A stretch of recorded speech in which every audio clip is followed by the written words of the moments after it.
So do you know that your identity is the single most critical quality that determines whether you're stopped from achieving your dreams or the things you desire, or that gets you to that dream as quick as you can? So what's really my identity? Identity is a set of qualities, right?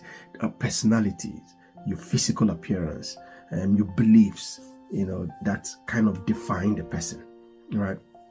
But the identity, really, the best way and the quickest way to know what your identity is when you look at the phrase "I am," what comes after those two words, "I am," right, is what really defines you, right? Have you seen people who will defend what they believe they are? Because people will defend even with their blood, right?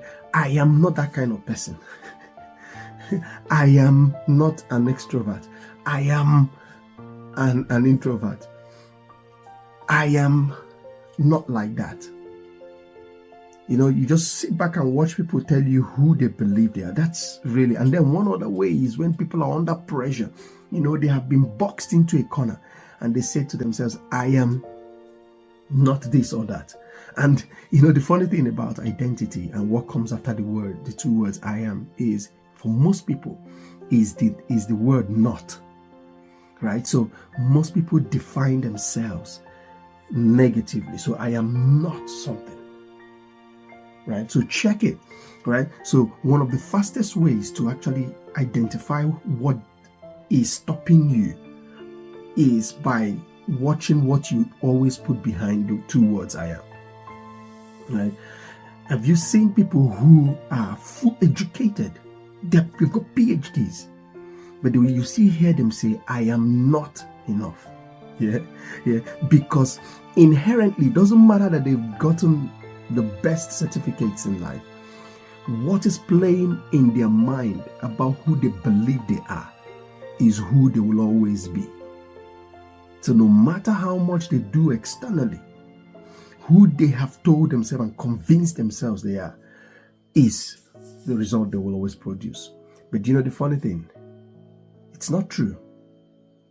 Those things you've said to yourself about yourself are not necessarily true. They can change.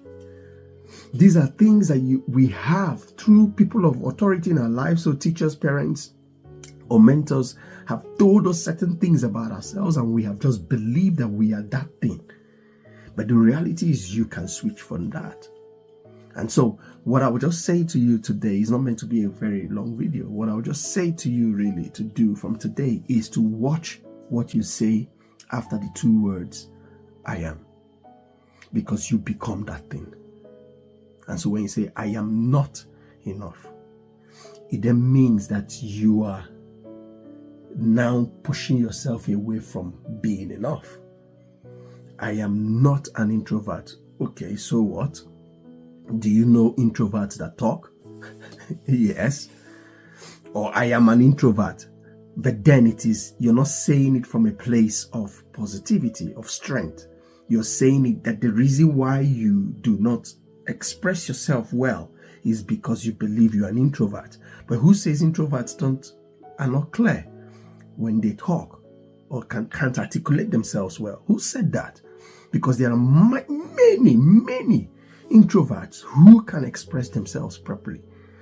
They don't have to be the life of the party, but when they speak, they articulate properly. So you do not articulate properly, that you don't articulate properly is not because you're an introvert.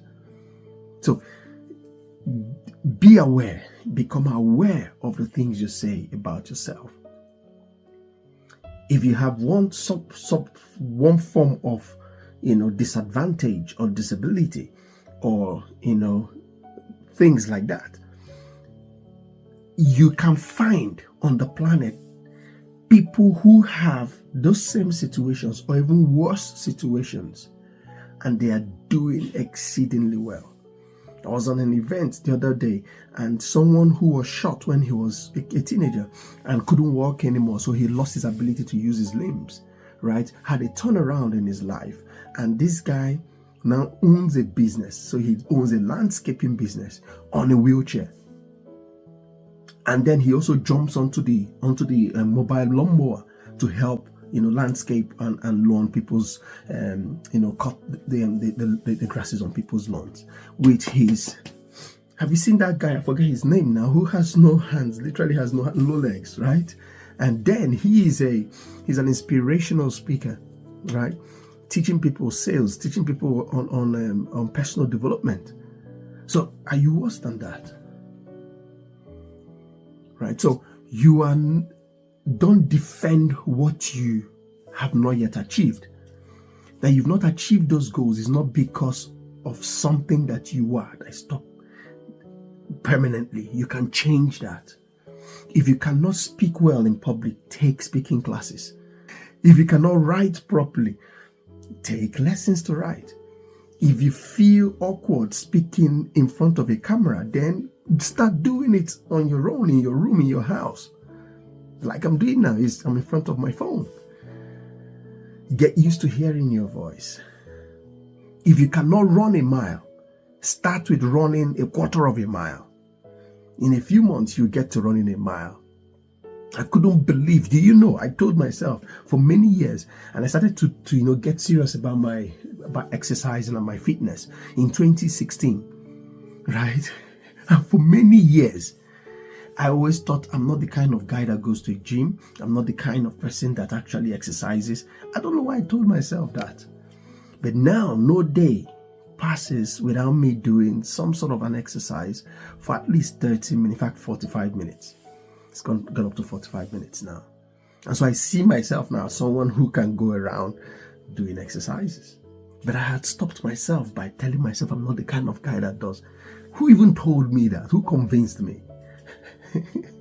So it's the same thing for you. So my encouragement for you today is, first of all, before you start thinking of changing anything, you've got to become aware of the words you use, not just the spoken words, but the internal conversations you have about yourself using those two phrases, those two words, I am, and then what follows it next. Most times is negative, right? So become aware that these things are the energies or the things stopping you. Remember, as a man thinketh, so is he.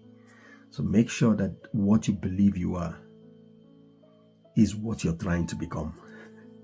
Okay, until next time, you take care and just keep believing. Cheers.